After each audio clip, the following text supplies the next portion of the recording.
What's up, you guys? Sean Ross Sapp. It is April 13th, 2022. This is Fightful Wrestling. This is our post AEW podcast. This is far from the only AEW content we have this week. We've got so much. We've got Rampage on Friday, big world title match, Battle of the Belt Saturday. But how about this Thursday, or now if you subscribe to Fightful Select here too, Adam Cole interview ahead of his big world title match. He talks Triple H. He talks about leaving NXT, leaving WWE on good terms, his theme song, Bullet Club Civil War, being 6 feet tall, which is very important, up, up, down, down, his Twitch. It's a real good interview. It's up now for Tier 2 members of Fightful Select, but we have the notes for the interview. As we do with all of our interviews, we put up early notes on Fightful Select. And even that wasn't all of the AEW news, because I posted a big scoop on when the game is targeted to be released for the first ever AEW console video game. All that on FightfulSelect.com, as well as some news on the Good Brothers and their contracts coming up. We've got Alex Pawlowski here. You can see him on Sour Graps. You can see him on the post NXT show. Alex, how you doing? I was doing so good, Sean, and then the lights went out, and then everything after that was not my cup of tea. Let's just say, buddy, there was some really good stuff on this show, and there was some stuff that I just loathed on this show. And even though I consider this a good episode of Rampage, there was more stuff that I just really did not like on this show than almost any week of Dynamite I can remember in a long time. I still wouldn't call it a bad episode, but I do think that this gets graded on a different scale, so to speak. Guys, please leave a thumbs up on this video. If you want your question or statement read on the air, you can donate a super chat here at youtube.com/Fightful. Please give us a subscribe as well. You can also go to humperchats.com. And if you say, what the heck is that? That is our Streamlabs and PayPal platform. If you're not connected to YouTube Super Chats, you can go right over there. And you can leave your question or statement before we even go on the air. So if it's like 4 or 5 p.m. and you go, I want Alex and Sean to talk about this topic, well, you can do that ahead of time. And our great moderator, Luis, will help us out. We got a whole lot of good stuff. In addition to all that coming to Fightful this week. Watch Grapsody this week. There's supposed to be some AEW influence on that, or it might be this week or next week. I think it's this week, but also Speedball Mike Bailey on the Spotlight on Thursday. So check that out, guys. But man, let's talk about AEW Dynamite. This show brought to you by NordVPN.com/Fightful and AthleticGreens.com/Fightful. Lots to love and lots to not love, but there is an announcement of an announcement. Tony Khan's announcement next week. Daniel says his big announcement is. Pedro says, what do you think it'll be? Well, the fact that this is the first I'm realizing of it means that I must have went and got my little 0-calorie root beer at the wrong time. It hasn't got nearly as buzz as most other announcements. What are you thinking? I'm wondering if it'll be somebody coming in for the Owen, like, hey, it's not like we're signing this person, but they're going to be in the Owen tournament. We know they're probably going to win a few matches in the tournament and they will be signed, but it'll be like a special, competitor for the Owen tournament. I wonder if that might be it. It could be something to do with ROH. Like, honestly, that's a thing now. Now we've seen a lot of AEW mainstays and an AEW new guy who are ROH champions now. So now maybe there's more announcements of what that's going to be, like how we're actually going to see both guys on both places coincide. They got the announcement tonight. Jonathan Gresham is defending it on Battle of the Belts. So that's a whole new thing. I love it. There's a lot of stuff. Jonathan Gresham all over the place. He's wrestling on Rebellion next week. My God. Chris Frazier says AEW isn't settling for making the product better. They're forcing wrestling crowds to up their game. I've never seen live crowds as passionate and happy. You can't go to an AEW show and come out dissatisfied. You just can't. Oh, well, they tried at the end of this show. Yeah. Now, granted, it was after a very fun match, but that was not a good ending. to the show. Yeah. Daniel says, I thought the show was quite good. Joe and Suzuki was great. I find JAS quite annoying. Well, you should. Says, watching 5 people constantly beating up 3 is not that fun. Bring in the backup already. I feel they're trying to drag this to Double or Nothing. Not for me. So let's go ahead and talk about that. We're going to kick off the show with that, since that we should have had that one in there as well. Reese Power says, cool hand Angelo Parker. More like cold feet, that no shoe wearing son of a bitch. So we had the former LAX roll up on the runway of Yas's private plane. And they're like, we told you it's on site. I love it. I mean, I love it too. I do. There's very funny. The implications of some of this. This is how real sports entertainers travel. And as he says that, Jake Harriger steps out of the jet shirtless. And I was like, without a shirt, that's how they travel. And also the fact that it was just those 3, Garcia and Hager and Jericho, getting out of the plane. And on the runway, on the tarmac, is a car being driven by Kingston and Proud and Powerful, and they drive away, and they're splayed out on the runway is 2.0, is Daddy Magic and Cool Hand Ange. So I guess what, they drove on ahead, like they weren't allowed to fly in the private jet. They had to find other means of getting there, and that was their fault. But I did appreciate him. Where are my shoes? And then later, 15 seconds later, Jericho goes, where are your shoes? I thought that was funny. That was a lot of fun. I just love how over the top the on-site thing is right now. And the match I thought was pretty good. We've got Santana and Ortiz, and they're really getting highlighted here. But Eddie Kingston taking the pin, I kind of like it. It puts a little bit of sympathy on them. And again, it is a numbers game type of thing. So until the backup arrives, it makes sense for them to lose in this position. So I'm not like upset about that or anything. I mean, I'd love to see Eddie Kingston go on like some great run. But one of the talking points that I loved was all the people who initially thought that Eddie Kingston was wearing a Trump shirt. It was actually a Thump shirt. Well, it was certainly in the right coloring and the right font. And I thought that was actually a little bit of genius, actually. Chris Rain says, loving Eddie Kingston paying homage to JYD. He was my favorite wrestler when I was a kid. Hell of a wrestler to be paying homage to as well. But I thought this was solid. Thought it was pretty good. I thought it advanced the story in a smart way. Taryn Riddick says, can T-Mobile fit 2 rings? Figured Yas, Kingston and Friends, and Blood and Guts happens at Double or Nothing. I would be surprised if it was configured for 2 rings if they're going to T-Mobile. Because, I mean, like, what good is the extra space if you're not going to use it for asses in seats? Yes. Agreed.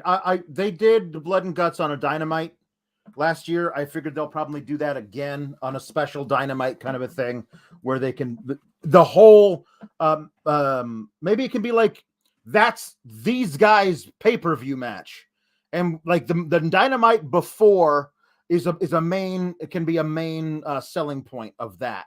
The build to this match and beyond has been so great. I don't know if you saw the 4-minute video package was just Kingston with Xander. He was standing behind him, and he was just this close to the camera, cutting this amazing promo on Jericho. That guy, like, honestly, if there's one dude I want walking next to me as we walk into the fires of hell, it is that guy. If there is one guy I never want angry at me, it is that guy.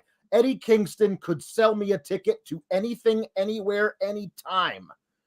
And I understand that the build of this match requires them to keep losing until they win. However, while I'm fully aware I am being worked, I hated the end of this match because I just want Eddie and his buddies to get revenge. I understand that's how wrestling works. I understand that's how wrestling works, but they've perfectly set up something I hate as much as the Yas Society, and something I love as much as Eddie and Proud and Powerful.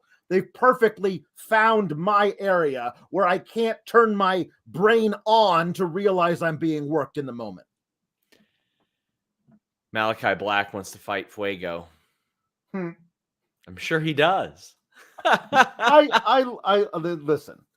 I love Malakai. He's very, very cool.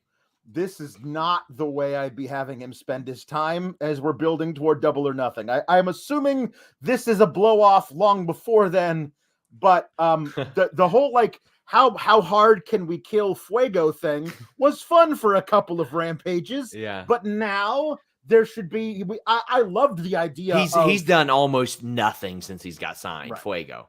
Yes, but this is fine too. Yeah. I like that he's doing this. He's selling it like crazy. I love the beatings he takes. It's wonderful. There are very few guys who can do it that well.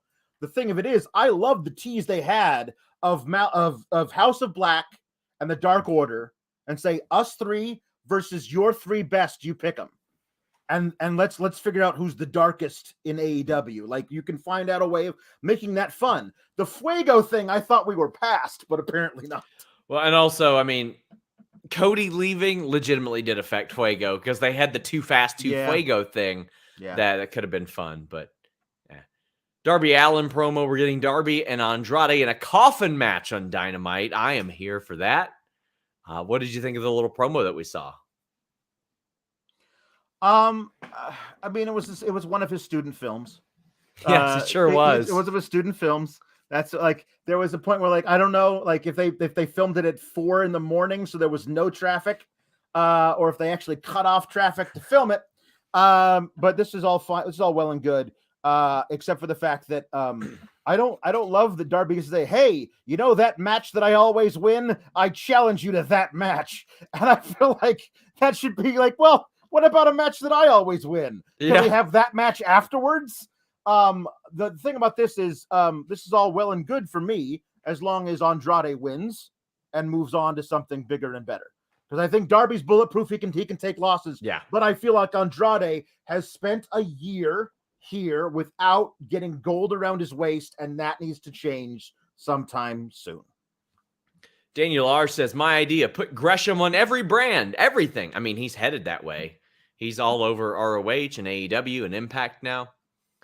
Tom LaValle says Kingston's promo was epic. Him with RJ City on AEW was hysterical. Eddie is the best. I kind of want that new Daddy Magic shirt. Haven't seen the shirt. I'm going to look for it. It's pretty great. Did you see Eddie Kingston on AEW? I did. Oh my God. It was very beautiful. Good. It was 6 minutes of perfection. Like what he says, really I love the last line. RJ City says, in honor of one of your signature moves, how about you spin back here and fist me again sometime? Yeah. It's just like, oh man. I just saw that ridiculous Daddy Magic shirt. That is hilariously good. Just him. Amazing. He's going to sell some of those. Nate says, Daddy Magic giving the sports entertainment announcement before Judas and sounding more like a Chicago super fan. Da Bears. That was a good touch, too.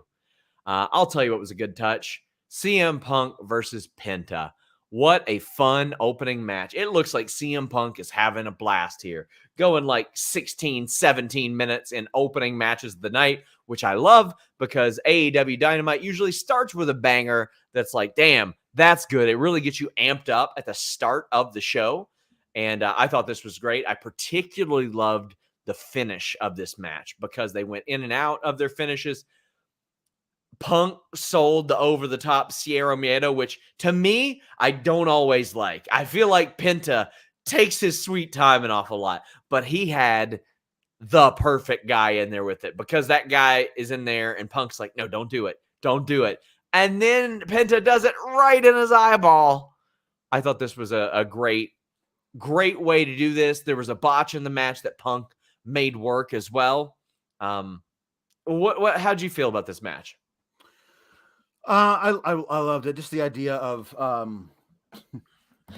2014, 2015, when Pentagon was taking arms in Lucha Underground. If you told somebody, hey, this guy on this rinky-dink little, really cool but artsy, but nobody watches little promotion on TV that you love, that guy versus CM Punk, who's now a year out of WWE in an entirely different thing that it doesn't even exist yet. Like in front of a crowd's reaction like this, that we got tonight, it would be crazy. It's amazing that like what a time to be alive as a wrestling fan where this kind of thing is possible. I loved it. I love Punk saying, "Hey, who wants to fight me this week on Dynamite?" Yes. And everybody replying like me. And he's like, "How about you, Pentagon?" I love this. And I also love that it was kind of just like a little one-off. Like it's not the build to another feud. Has nothing to do with what Pentagon's been doing with House of Black or anything else. It's just one match, and I thought it worked really, really well. A lot of people wondering if Punk is hurt or not. I'll find out. Regardless, he made the best of the match, I thought. Miguel says Punk versus Penta was pretty good. Redragon Express wasn't disappointing. Team Taz versus Lee and Swerve was fun. Suzuki and Joe was entertaining, but WTF was that ending. Great AEW showing. Now back to working hard at work. Haha. I mean, that pretty much sums it up for me, although there were a few things I thought were not good on this show. Altogether, though, like, I don't need an amazing show to be happy that I watched a wrestling show. Passable's fine with me. Like, I want to like all this stuff regardless. But I did like, especially how you mentioned Punk just being like, who wants to wrestle me next week? Let's make it happen. Yep. That was perfect. BCC and the Ass Boys on Rampage. Well, I think the Blackpool Combat Club are going to win this match, Alex. I do too. I would be very surprised if they did not. I love that they're like, as a trio, they're undefeated. Like they're putting out that the Gun Club has never lost in a trios match. Okay, fine. They're about to lose one on Friday. But I love the different style of all the members of Comedy Club. Basically, Regal is so happy about everything happening in his life. He basically dances a jig every time he talks to Tony Schiavone. He's like, "Oh, I'm positively busting Tony Schiavone. Well, we're going to beat somebody up this week. It's going to be fantastic." And then we get Danielson. It's the first time we've heard Danielson talk in like a month. Mm-hmm. I just love that he's the perfect wrestler who doesn't always need to talk just because he's the perfect wrestler. I thought that was a really, what he said made sense. I love Moxley like poking his head around to like say, "Hey, by the way, we're totally going to kick these guys. I think they're a bunch of goofs. I don't like goofs. I like kicking goofs' ass." And I think that was great. And then Wheeler Yuta being no nonsense, the young lion member of the group. It's all beautiful. Give me this for 8 to 14 months before you ever think about splitting them up. We had a Hook interview, technically. He throws a medicine ball. Danhausen catches it when he tries to curse him. That's Danhausen's thing. He's trying to curse Hook. Harmless. A great way to add a little bit of charisma and flavor to the Hook segments. Hook cannot be arsed about this. Nope. And you're promoting Hook for next week. Cool. Fuego says Nathan says if Fuego ends up in Dark Order, I think that's pretty cool.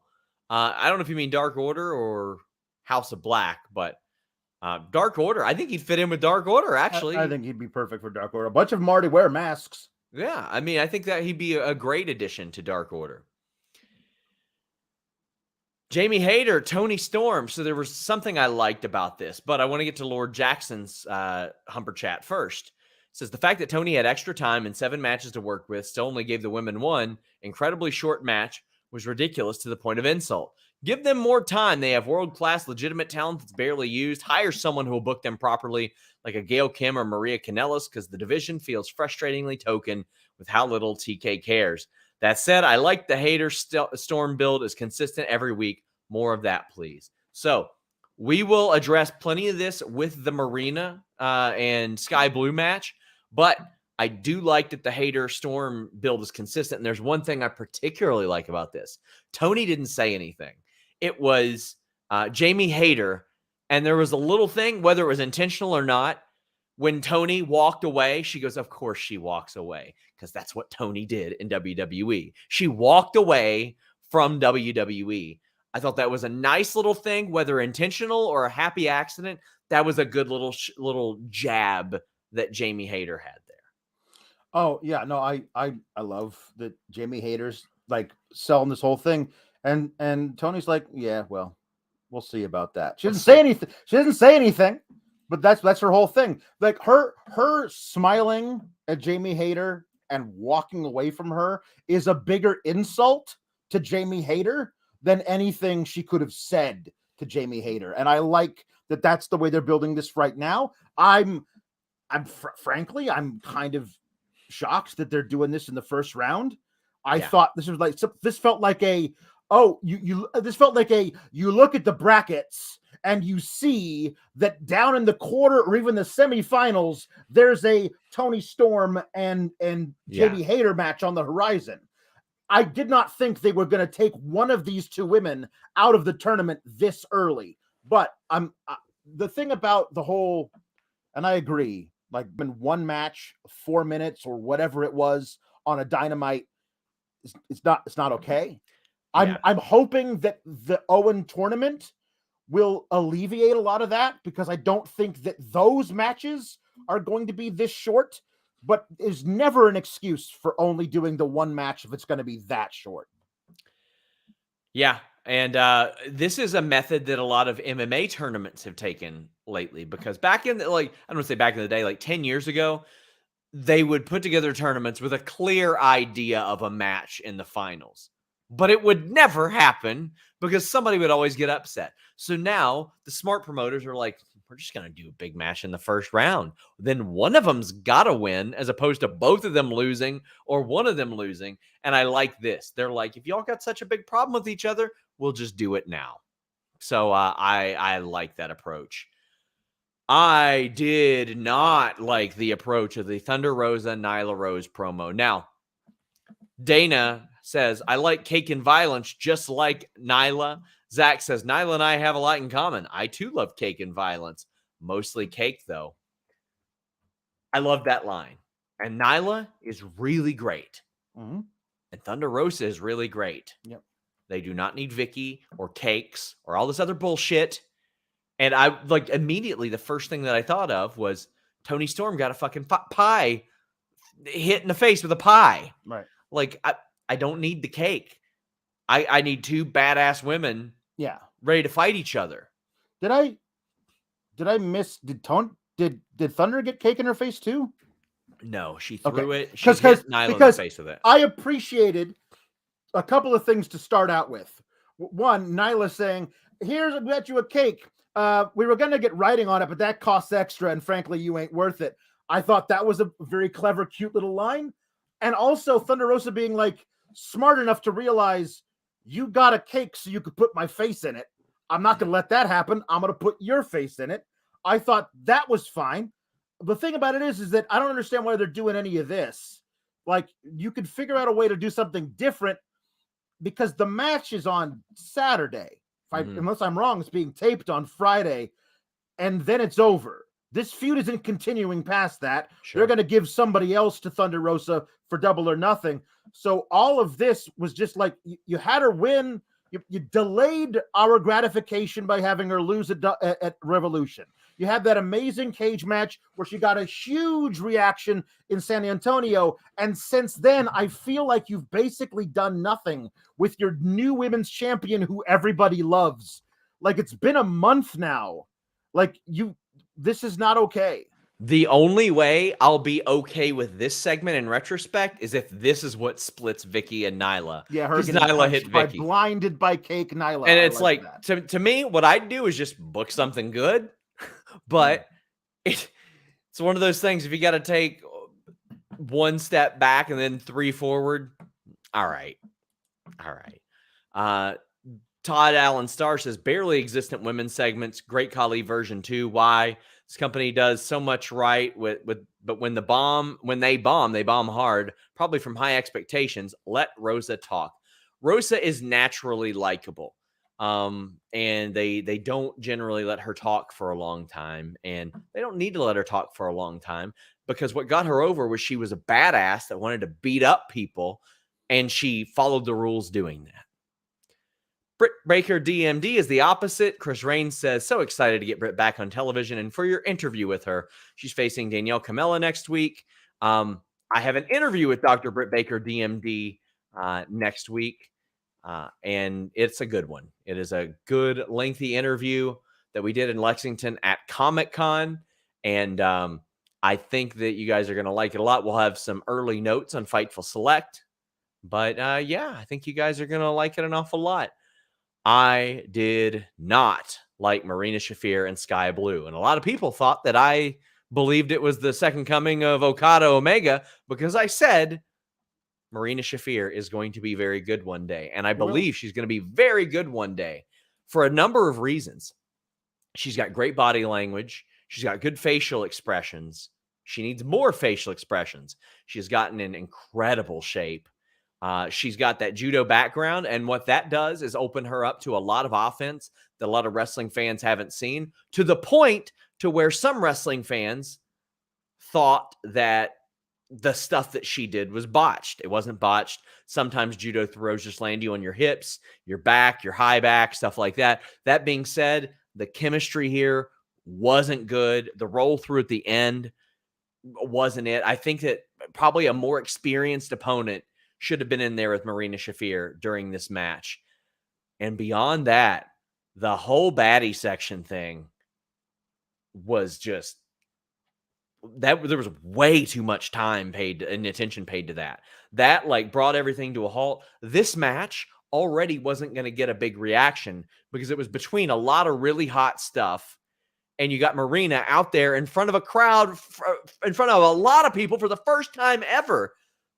It was, as RZA says, it did not need more time. It was a train wreck. You could hear a pin drop. I wouldn't call it a train wreck. I just don't think it was good. I don't even think it was the right thing to book here. And they're building Marina towards Jade. I hope it's on a taped show just because, I mean, that would make a lot of sense to do. It's just this should have been the squash, the quick in-out squash, and then maybe she pays attention to the jeering of the baddies after the match. Or maybe as she's walking to the ring, she notices them, and she notices them jeering. She beats the living fuck out of whoever she's in there with, quick, then goes up to them on the way back. I just feel like this was booked all out of order, and it minimized whatever it could have been. Alex, what are your thoughts? I'm in agreement. I think that the baddies thing they're trying to do with Jade has some potential. Like they're now aligning. It looks like Kiera Hogan and Red Velvet. They're part of the baddies, so they're like if we're given like Jade her own stable, like I'm into that. That's kind of cool. Yeah, that is cool. So that's interesting.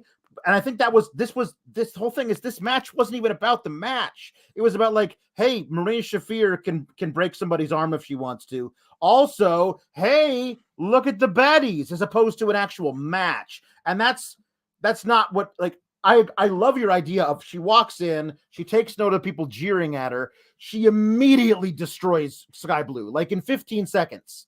But then the one match you gave the women on the show isn't 2 minutes, it's 15 seconds. So you got to figure out a way to make this the second women's match and give us an actual women's match on the show somewhere else. And that becomes a problem. There's a lot of catch-22 about AEW booking where I say, I wish they wouldn't have done this. Well, if they don't do this, then they got to do something else as well. And then it becomes, they have this card was so jam-packed. They did not have a lot of time, wiggle room to do a lot of other things. I would have had Marina Shafir come out, like I said, walk by that baddie section. That's when you see Red Velvet and Kiera out there. Marina's like, okay, I see you all. And then they're jeering her. Maybe she looks back and she's like, hold on, I'll show you something. And then she beats the ever-loving shit out of somebody in like a minute. Because you're building her up for another dominant person. We don't need to see an extended beatdown of her constantly reacting. This didn't play to anybody's strengths, not a single person's strengths. And then after she whips that ass, you see Jade backstage who hasn't been paying attention. And now she is. Now she's paying attention. And Marina gives it a little look that could have maximized everything. Yep. What a bummer. RH says, Shafir Blue was a bit clunky. I think Marina will be fine versus Jade. Swerve, Keith Lee, Hobbs, and Starks ticks all my boxes. Also, Joe. Yeah, and Sawyer says, 125 minutes, and women still got 3 minutes of wrestling to crickets. No amount of Suzuki chops are worth this disrespect. Listen, Sawyer, I'm with you. Match wasn't good. It wasn't put in a good spot, and it was two people that, quite frankly, I don't know if it was a good place to put that at. Skye Blue's in Chicago. She's going to get a white hot reaction. She wasn't there. That wasn't where she was. She was in New Orleans. Eloquent says Skye Blue was not the right dance partner for Marina. Big fan of hers, but I think she should have squashed her.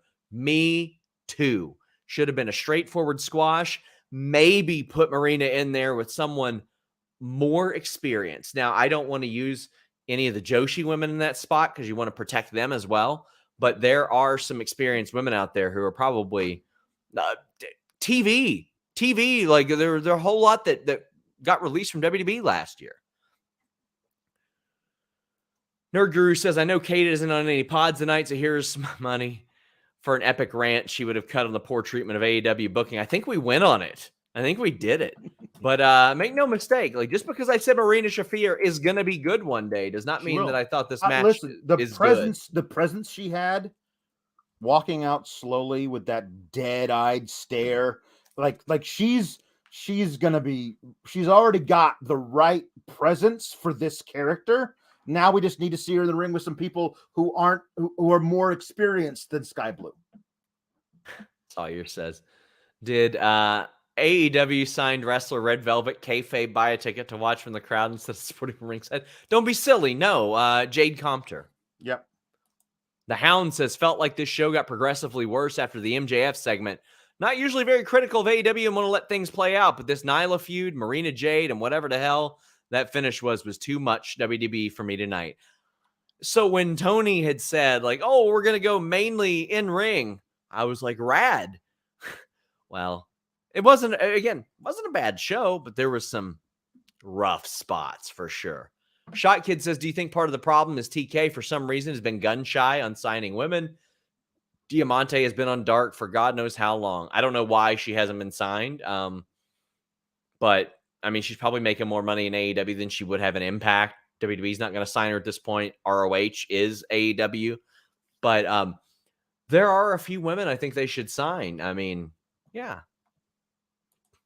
I think there's a couple. Mark Quill says, at this point, something has to change with AEW's women's division because 3 years of lousy booking that division simply is not going to cut it anymore. You got to give the women some of these stories that you're giving the men. Or listen, I've said for a long time, there are stories that succeeded with women that you can try out with men, and like just the gender change is enough for people to go, that's fresh. Or there are tried and true stories that have happened with men. Try them with women. See if they work. Anchor your wagon to that. Redragon against Jurassic Express. James Boris says, I don't know if there are more hot tags than Luchasaurus right now. This match humped. There was some great tag team action that like wasn't actually double team moves, like the Super Falcon Arrow over top of the guillotine. Yeah, that was nice. Because I'm like, oh my God, is he going to land on them? And then he went over. And I was like, oh my God, this was a blast to watch, Alex. Yes, it truly was.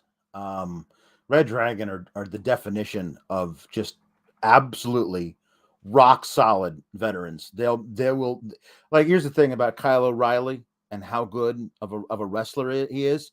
That guy hid Von Wagner's faults when they were a tag team. Like he made Von Wagner look like a good tag team wrestler because he was tagging with Kyle O'Reilly. So like him and Bobby Fish back together, like they communicate telepathically.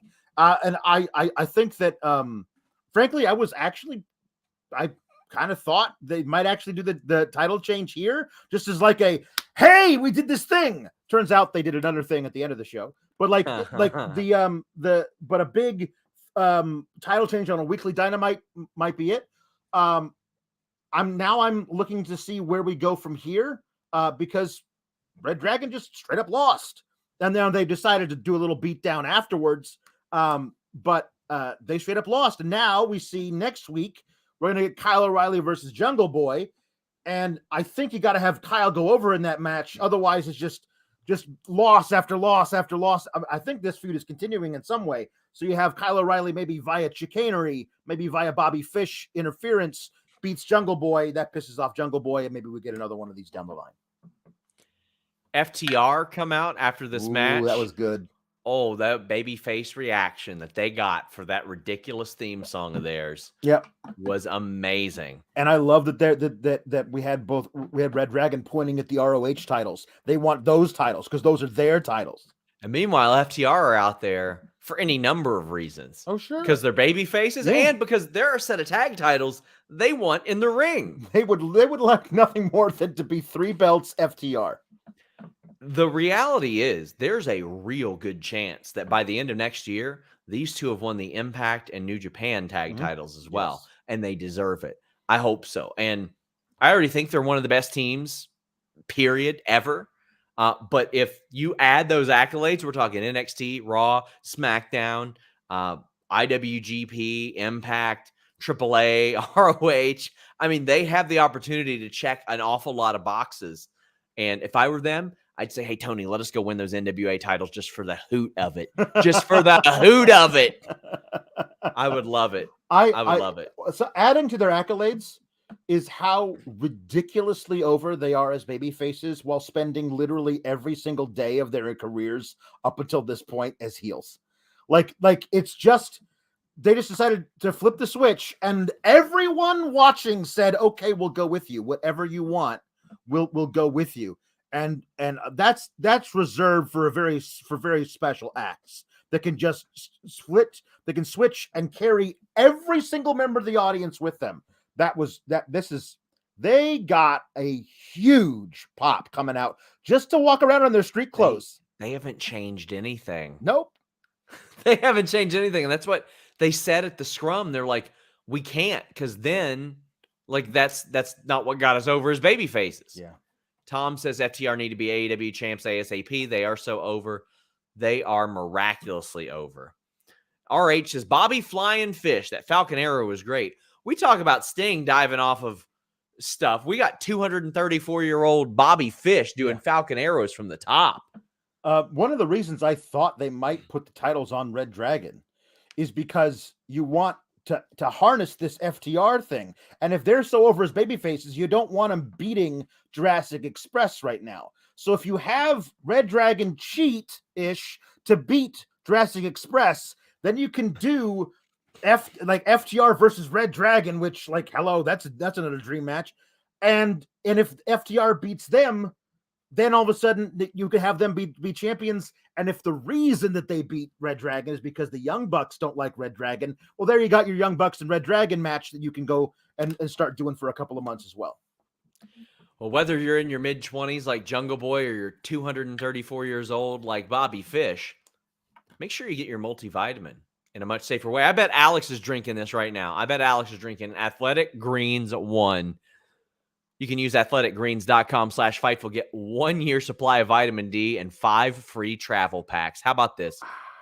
They have changed their formula 53 times over the last decade and counting, which means every couple of months they are advancing their formula. They're not just sticking with what brought them to the dance. And 1 scoop of AG1 has 75 vitamins, minerals, whole food sourced ingredients, including a multivitamin, multi-mineral, probiotic, green superfood blend, and more in a convenient daily serving. Not just that, if you talk to any nutritionist, they'll tell you drinking your multivitamin is a lot better than taking one of those tabs that pass through your system. And AG1 fills the nutritional gaps in your diet to help support energy, focus. It aids with health and digestion in your gut, and it supports a healthy immune system and replaces multiple products with one healthy drink. Like I said, athleticgreens.com/Fightful.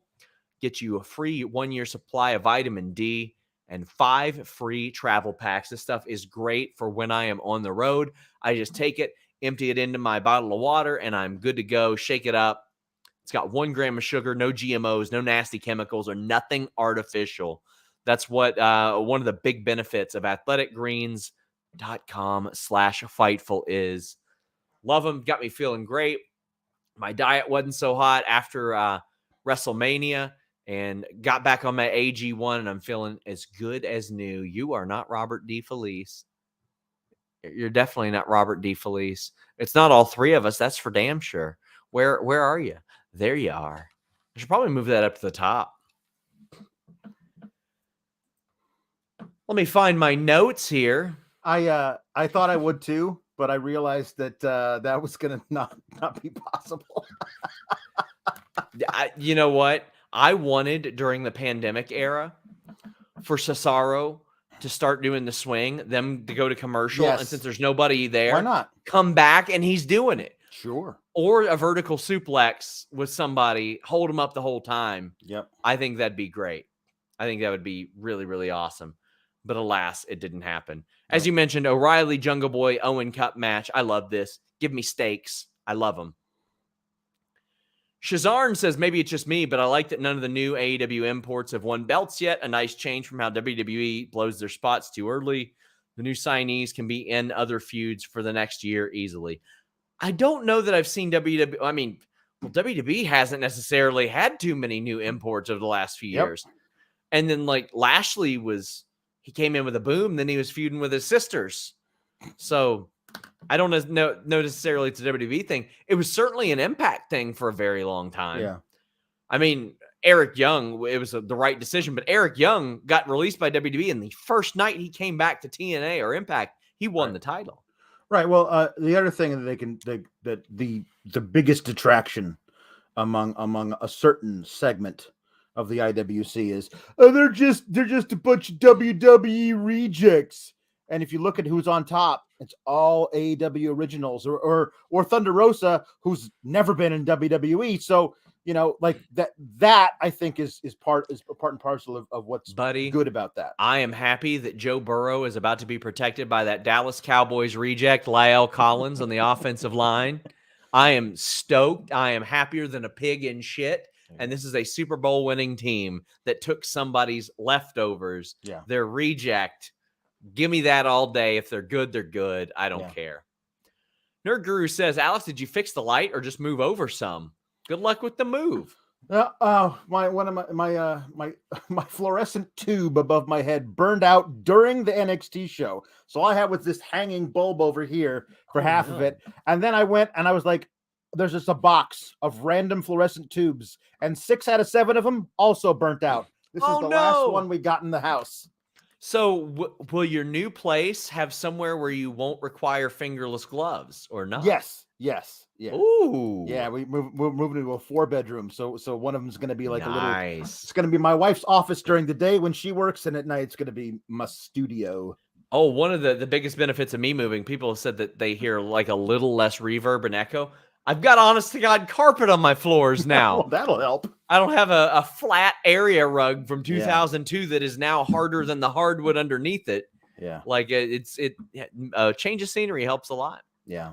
Jarluck says, don't really want to see Sammy win the TNT title again. 3 times in a year seems excessive. Instead, have him lose. Skye celebrates.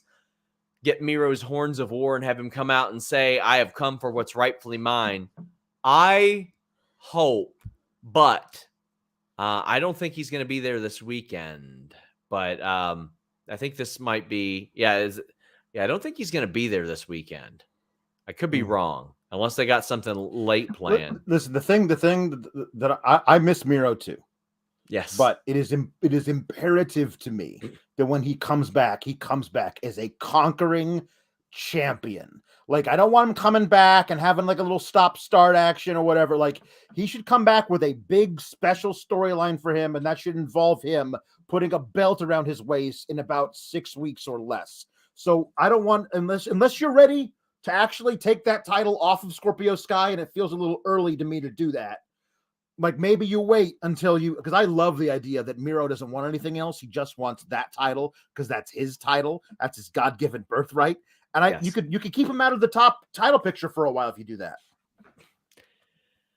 Yeah, I don't want to see Sammy win again. And I hope that, like, I posted, he needs to turn heel. And he said, nah, I'm good. I hope that's an angle. Hope it's a bit.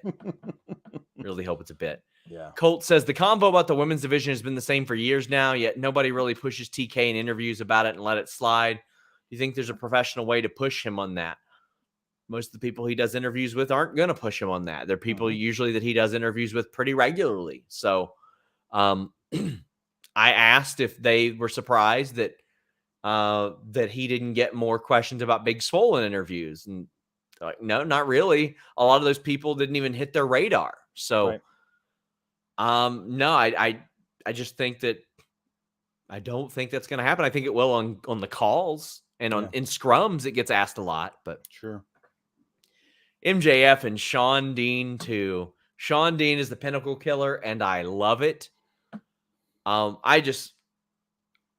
four of the ingredients involved in this, MJF, Shawn Spears, Shawn Dean, and Wardlow, have been killing it. All of them have played their roles perfectly.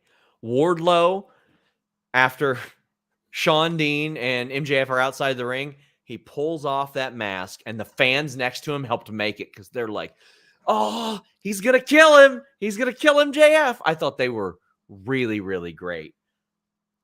And I thought that this was a great way to end it because the count out makes sense here because MJF did not want to go back in that ring and get anywhere near Wardlow.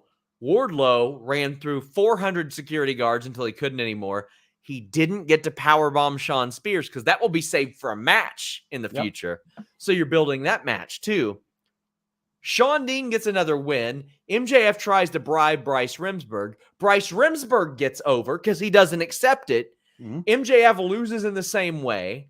You can do this match again in the future, and it makes sense. I thought this kicked ass. I thought everybody did great. I cannot underscore how important Shawn Spears has been to this. He has been the perfect just piece of shit. Yes. I loved the detail of cutting to the back on the Tron and seeing all the security guards laid out, and one of them is oddly shirtless. And that being a very weird little detail for about 45 seconds until we see a guy stride up to the barricade while MJF has his back turned to the barricade, wearing an AEW security shirt, and then he removes the mask, and it's Wardlow. So he stole a security guard shirt so he could pass through. That's just great. That's just great, like storytelling, right? I love that. And then when he chases MJF, he belly slid through the entire ring to try and cut him off. That was great. The for lack of a better term, the blue ballsing that we're getting for him being able to powerbomb the men that he hates is great. I love MJF. Like because he can't get in the ring because he's got to walk through an entire sea of security guards and get past Wardlow to get back in the ring. So he says, Remsburg, I will pay you triple whatever TK is paying you if you just don't count to 10. And I love that Remsburg considers it, looks to the crowd and goes, 10. That was just great. All of it. And I love what they're setting up for next week. So this has gone a little under the radar, but Shawn Dean beat MJF. He won like 3 matches on Dark as well. The only person to beat him in a singles match is Scorpio Skye over the last few months. Nice. I want Shawn Dean to get like a title shot on Rampage. And like that just kills MJF. Yeah. He's so mad about it because he's going to end up ranked soon as a result. Nerd Guru says Wardlow is man bun Hulk. And Numlock says Dean is the pinnacle killer. Chris Rain, salute to the captain. And Mike Proventure says, I hope it is revealed that Shawn Dean is intentionally hiring subpar security to ensure Wardlow can interfere in his matches against the Pinnacle because he does hire the extra talent. He does. Oh, God, that would be amazing. That would be really good. That would be a nice nod. Miguel says, SRS, Smart Mark Sterling is MJF's lawyer gimmick where MJF is going to hear bad news and Wardlow goes ape shit when his contract is up. Seems like bang on the button prediction you're going to get soon. I want it to. Yeah. So bad. MJF next week or soon he's putting him up against the Butcher. Listen, next week love the Butcher. Yeah. He's great. Should have been Butcher and the Blade, both of them. Well, this is what I think they might do because I do think that they have these ideas of like, okay, so it's this instead. So they say that because he's under contract, because Wardlow's under contract to MJF, he can wrestle whomever and whenever MJF tells him he has to. Yeah. So he says, who better than to slice up a pig, but a butcher. Yeah. And that's when the Butcher comes out. Next week, Butcher comes out and MJF's on commentary. Wardlow's ready to fight the Butcher. Says, you know what? I realized that a butcher is going to have a hard time slicing up a pig Yes. without a blade. And then the blade comes out and it's a 2-on-1 handicap match.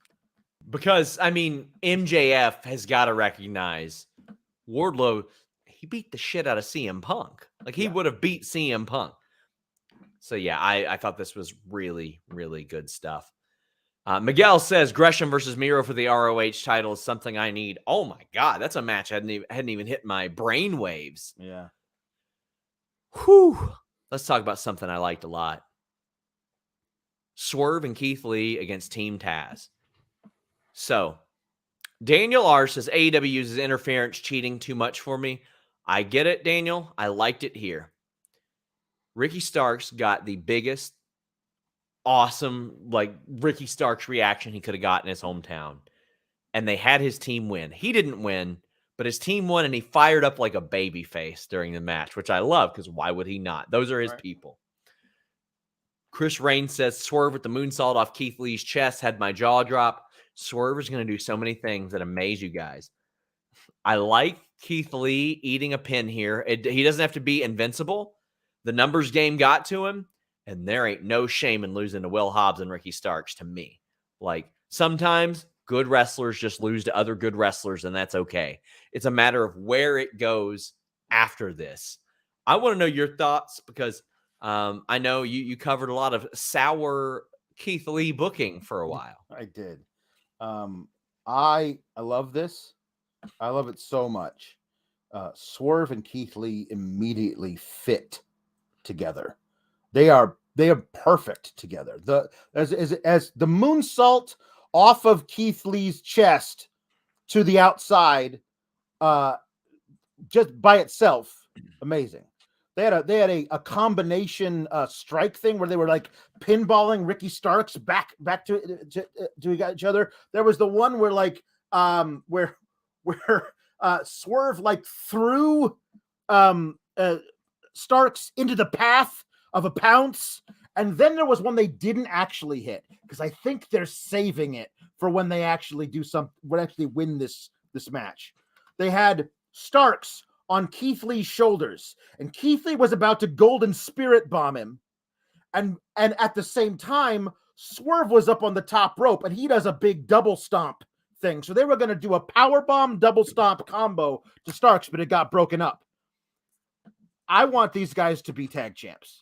And not only do I want them to be tag champs, I want them to be singles champs at the same time. I don't know when this is going to happen. There's like 6 teams in the queue that I want to be tag champs. That's the thing. I'm saying like early 2023, you could run absolutely for like 4 months a 2-man power trip type of thing with Lee and Swerve and them each having a singles title and them having the tag belts. Like, you could run the whole company built around these guys as an act. They're both so charismatic. They can both talk. They can both work. Like, you could run them as either face or heel. They could easily get over as either thing. There's a bunch of stuff that you would have to get through before there's a place on the card for that kind of thing that would open up. But I'm telling you, if there was a point where they said, you know what, it's going to be Keith and Swerve's world for a few months, this place would not suffer in the least if you decided to hand the keys over to these guys as a duo. They're great together. Chris Rain says that Swerve and Starks have amazing chemistry. That they do. A lot of people in this match had great chemistry. And I mean, I know Hobbs and Lee went into this. I know at least on one side, there was a little animosity coming in to here because of how things had went in the past, and they have worked together great. Yeah. Nerd Guru says Keith Lee should dethrone Scorpio Skye easily. Maybe. I hope Scorpio Skye wins this week. I really do. TNA for Life says, never thought I'd want my man Keith Lee in a tag team, but him and Swerve work together perfectly. I'd watch their team every week happily. There is like the big man, fast man dynamic to that. I mean, Ricky and Hobbs too.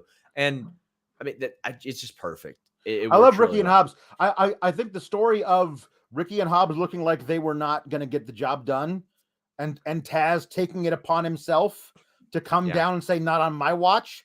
I don't love like people getting involved in like the grabbing of the boot leading to the end. The reason I don't love it because I see it literally 4 times a week on WWE. It doesn't happen that often in AEW. And if I can just remove my mind from saying all wrestling does this all the time and say this felt like it was a storyline driven thing that was good, then I can get past it. Now on tonight's show, we did have this finish. We had the JAS finish. We had the count out finish. There was quite a bit there in that regard. First ever count out on Dynamite. Like that nobody ever lost by counting on Dynamite before. I love that. I do too. Philip says, still at the arena, Ricky got a special moment with BCC against the Acclaimed. Not sure if it's going to be canon or not. That's cool. I love that. Like, nice. Do that. Make the crowd happy. Yeah. Nerd Guru says Lee and Swerve should have every and all titles because they are magic together. But the finish of that match sucked. If Ricky got the pin, sure. But he didn't. Plus an interference. Didn't love that.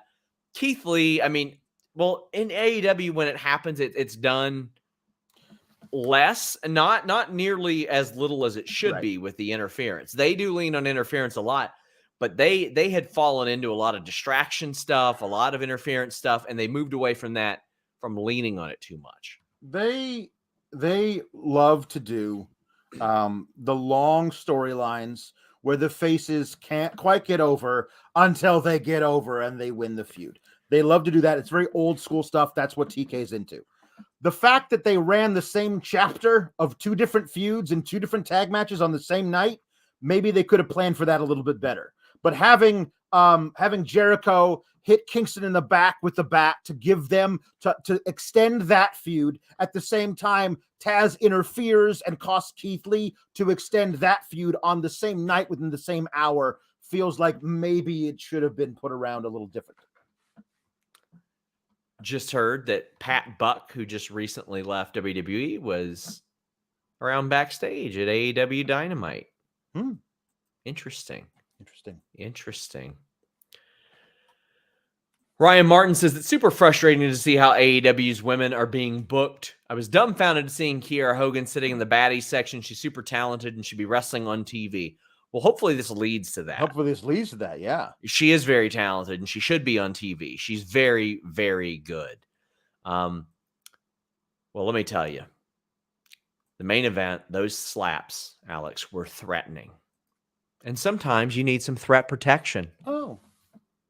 And NordVPN.com/Fightful has you covered. How about this? Maybe Minoru Suzuki wants to watch his favorite shows from Japan, but he's over here in the States. He can't. He's geo-blocked. Not with NordVPN.com/Fightful. But you know what? Oh, no. He's got to deal with that unsecured Wi-Fi when he's traveling. A hotbed for hackers? Not with NordVPN.com/Fightful and their threat protection. Blocks online trackers, malware, and annoying pop-up ads. You better believe that Minoru Suzuki is going to have to... He'd slap his monitor with those pop-up ads. He'd break it. Not with NordVPN.com/Fightful, the fastest VPN in the world. Not only that, you get a great deal and an additional month free. But if that wasn't enough for you, how about a 30-day money-back guarantee? You don't like it for any reason? Maybe you love pop-ups. You're like, I miss those things. Well, NordVPN.com/Fightful will give you your money back. No questions asked. Works on all your devices, laptop, desktop, PC, router, TV, phone, all that good stuff. NordVPN.com/Fightful. I truly use this every day. Change your virtual location with just one click. It's a good time. Not only that, you can get pay-per-views much cheaper overseas. We're getting upsold here, man. Now with NordVPN.com/Fightful. Main event. James Barr says, Kaze ni Nare. Great match. Ricardo the bot guy says, Joe and Murder Grandpa abused each other. They sure did. First off, we get Bobby Cruz doing the ring announcing. Great touch for the ROH TV title. This match was them slapping each other a whole lot, and that's exactly what it needed to be, Alex. My God, it was just that. It was just them chopping each other for like the first 3 minutes of the match, to the point where I was like, did I miss it? And they said it was an I Quit match where only strikes are legal. Like nobody took a bump for the first 5 minutes. It was just them slapping the crap out of each other. They looked like both men's chests were raw hamburger. This was great. And another one of those things of like, can you imagine that we're going to have Samoa Joe versus Minoru Suzuki in New Orleans for the ROH TV title. Imagine even saying that 6 months ago. It's just crazy. I thought this was amazing, and it's a perfect like the contrasts and styles make magic. Make matches. These two guys have very similar styles, and it's also made magic. I just love like Joe casually returning to work after 2 years and just wail away at people after not doing it for so long. Samoa Joe wins the match. Minoru Suzuki, you got to imagine he's probably pretty happy to come in, win a title, get a spot on Dynamite. New Japan's probably pretty happy with that as well. Like, I mean, this furthers their relationship. Ain't no shame in losing to Samoa Joe. Samoa Joe, here's the thing. I kind of wondered. I'm like, man, I know maybe it's just me being ridiculous, but I was like, is he going to lose this? Because him as ROH TV champ, they're going to do that? Well, yeah, they are going to do that because he's the ROH TV champ. So let's talk about that. Not him being the TV champ. Hit the Muscle Buster, won. Hit the Muscle Buster. He won. Good, great finish. Always going to love the Muscle Buster. Jay Lethal comes out with a gift. I popped when he opened the box and it was his middle finger. I'm stupid and immature. I don't care. Lights off, lights on. Now, listen. My first taste of not liking lights off, lights on in AEW was Dark Order. Because for the first however long a Dark Order, it was not good. And nobody in that venue knew who they were. Now they do, but nobody did. And I am of the belief when you do lights off, lights on, it should be someone that makes people go, oh, shit. Or, ooh, damn, like they're mad. It needs to elicit an emotion. This elicited indifference and just, come on, really? Yeah, it didn't elicit indifference. It was like the people in the arena had the exact same reaction I had on my couch, which was this.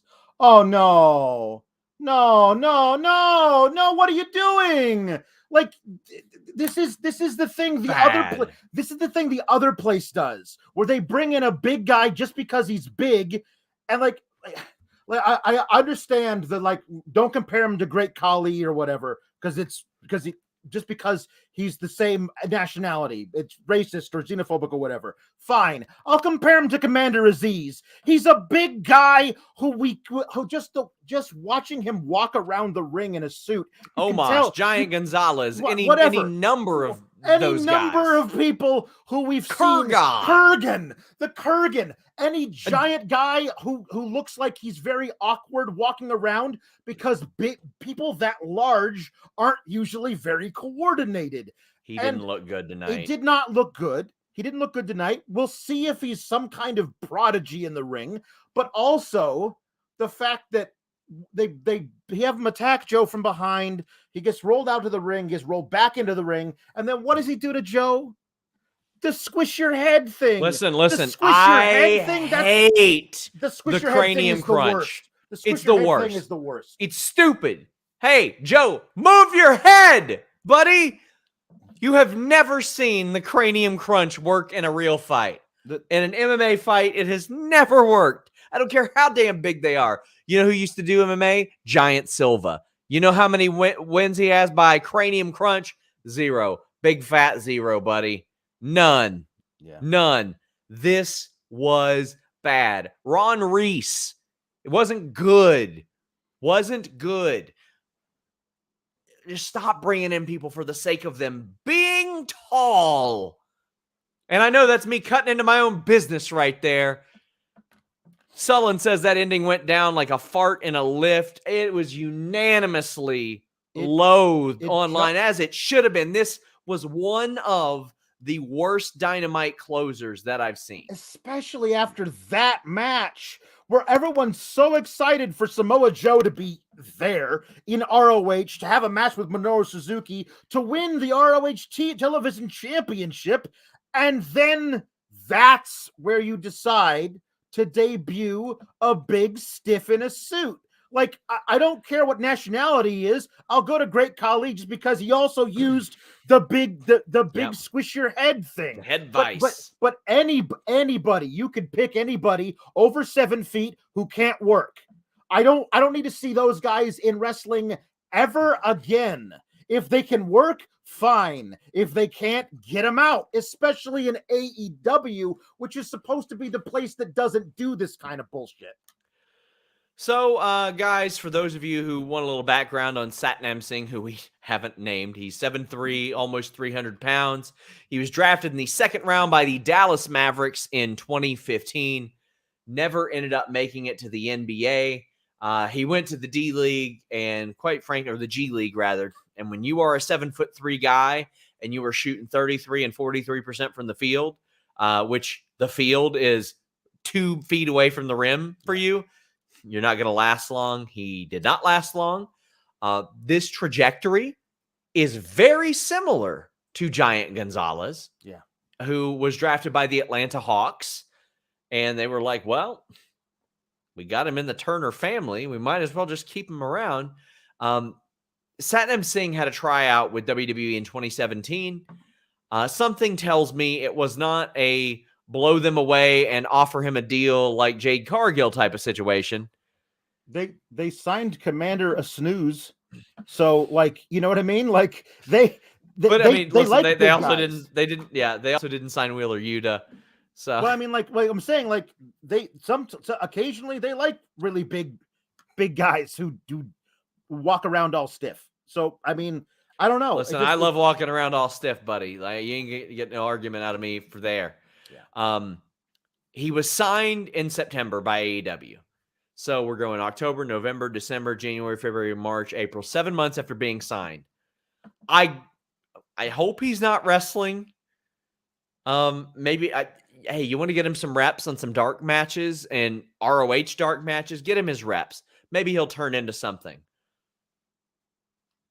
I don't know what he showed that made them go, this was it. This was it. Because this takes heat away from Lethal and Dutt and Joe. And by proxy, Suzuki as well. Alan says, the ending was bowling shoe ugly. ROH is war. That's funny. Zero Fear says, one bad ending to Raw and SmackDown's 50. I'll give a pass to Tony. He listens.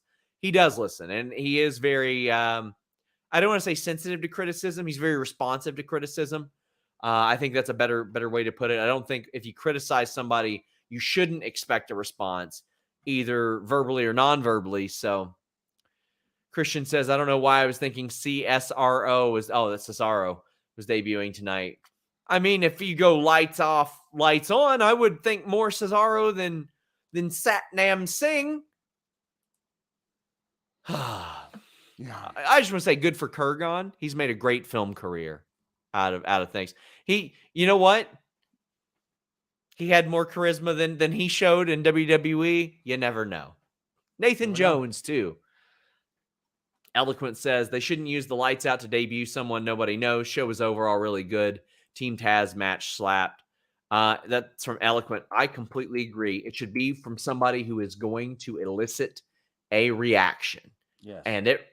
And I don't mean one that makes people go, oh, I'm not that excited to watch whatever follows this up. I get it. They got a loaded week. They had 3 big shows, but I don't need this.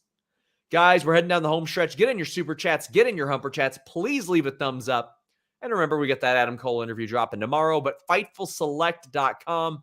We're breaking news there every day. It's the most direct way to support what we do, and I promise you'll like it. Chris Rain says, thought my TV got switched to Raw for that ending. Nathan DePaul says, the ending was a Javier Baez type swing and miss. Hope Tony can audible. At least he has a good track record of doing that. You know what I'd do, Alex? And it's a Samoa Joe, what would I do? Dan Matha. Yep. You remember that? Yes. They aired vignettes for him, and they're like, Dan Matha. Dan Matha. All right, well, and then he came out, and I think it was Joe, just beat the fuck out of him, and he was never on TV again. Yep. There was the time where Joe was like begging for a rematch with Shinsuke and Nakamura, and he was like, Regal, I'm gonna kill everybody who comes down to this ring until you give me my match. And Dan Matha came down for his big debut, and Samoa Joe just strode down to the ring, and Matha was like, who the hell are you? And Samoa Joe just murdered him. Yeah, let's do that. Like, let's call an audible and realize that this isn't gonna work out. And have Samoa Joe murder this big dude. Like, if they would have went full Mysterio and had like the blood squirting out of his mouth like they did with Kali that one time. Jesus. Mark Quill says, based on certain things about the ending, this is going to turn into an impromptu episode of Sour Graps, isn't it? This is probably the most negative episode of Dynamite that we've reviewed since in probably 2 years. I will say that to me, this feels like, aside from the Dark Order thing when they missed all the punches or whatever, but like because for that, like I didn't mind that much. It was whatever. This to me is the worst 3 minutes or however long it was in AEW Dynamite history. Yeah, and we covered some rough Dynamites at the end of 2019, early 2020, and Tony Khan had said, he's like, I saw the reaction and I decided to change things. Evan Wright says, he hasn't had a match. Why are we calling audibles? Watch the segment, fella. Joseph says, this was Joe's first ROH TV title, too. It was a shame how it ended like this. Oh, man, that's the thing I like. Like, there's going to be a whole lot of people that have the opportunity to sort of add to their Wikipedia accomplishments page here. Sure. And that makes me very happy as well because, like, thinking of it, yeah, I mean, he held the world title and the pure title. Now he's got the TV title. Yep. Shot Kid says, indifferent on the ending, enjoyed the rest of the episode. My thing is that apathetic reaction better be a wake-up call to Tony for the women's division. There are a couple of reactions. The reaction to the Marina segment and the reaction to the Satnam Singh thing. Got to take note of it. Yeah. It's different when Dan Lambert's out there. You can justify it a little bit more when people are like, boo! Like that. You can chalk it up to, well, it's just the Twitter minority when they're out there getting heat. People didn't like this. Yeah.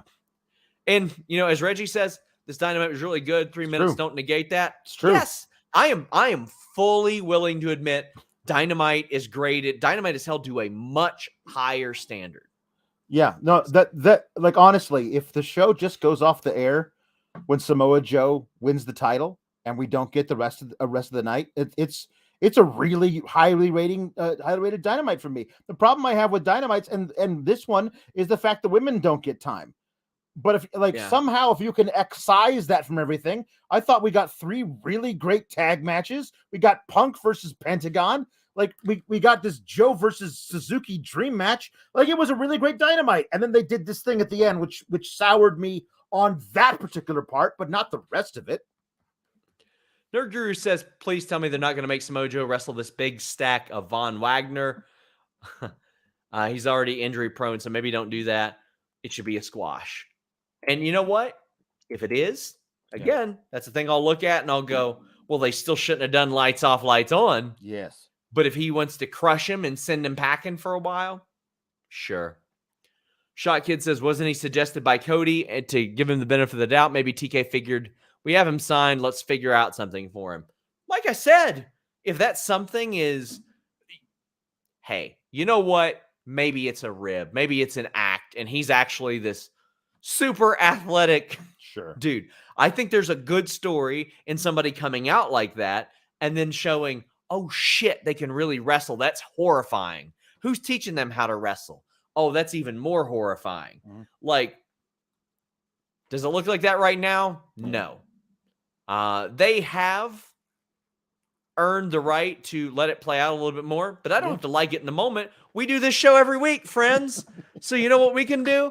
We can let it play out while still hating it in the interim. Yep. I watched the Katie Vick stuff back last month. It was hilarious. It was so funny. You know why it was funny? Because I didn't have to cover it next week. Because I didn't have to sit through it on a Monday night. Because I could go back 20 years later and listen to Triple H say, Bert Little Wiener, because that was funny. But it probably wasn't going to be something that I liked at the time because I would have had to sit through that shit. Yeah. Ryan says, the ending fell flat for me after a big win for Joe. They should have went off the air with Joe's title win and not debut to someone no one knows. Super frustrating. Yeah. With the benefit of hindsight, maybe they could have even done that off the air and then shown it on Rampage or something. Wait and see how the crowd reacts. But I mean, that's with the benefit of hindsight. Yep. All Elite Dan says, I'm seeing Maria Kanellis tweeting a lot tonight, like her asking who's everyone's favorite in AEW. Have you heard anything about her being brought in? I know Will Washington, who was in attendance at tonight's AEW, the great Will Washington of Grapsity, check it out every Saturday, says that he asked Tony Khan, and Tony said, I'd be willing to have a conversation with her. I just got to find out what she does. Yeah. Warren says he's training at the Nightmare Factory with QT. Well, that sucks for him. I'm sorry that he's got to train with QT. QT's a great trainer, just the guy, you know. Mm-hmm. But he says Baron Black, who I love, is a big supporter and says he will surprise people in the ring. Really athletic. Again, I think there's a good story to be told, and a guy that you think is this coordinated dude, and all of a sudden he pulls out something crazy. Baron Black is a pretty good judge of talent. But Alex, you're here. You do Sour Graps. It's on Fightful Select. People should subscribe. Yeah, they should. On Friday, I'll do one after SmackDown and Rampage. Well, you'll do one with Kate, and then I'll do one on myself talking about SmackDown and whatever the heck they're gonna do with that. And then probably gonna be around for the Battle of the Belts on Saturday show, and then back on Monday with Raw, and Tuesday NXT is just humming along down its slow path down the drain. NXT is so hey, we'll have a lot of fun. We always do. The post show still makes money, so you all got to do it. That's all I got to tell you. There we go. Oh man, guys, thank you all so much. Please leave us a thumbs up. A reminder: noon Eastern Thursday. Adam Cole. How about this? Noon Eastern Friday. Juice Robinson, who made some waves today. He's finishing up with New Japan. I will have more details on him finishing up with New Japan because there are a lot of retirement rumors surrounding him right now. I'm going to clear the air about that on Fightful Select on Thursday. Until next time, guys, we're out.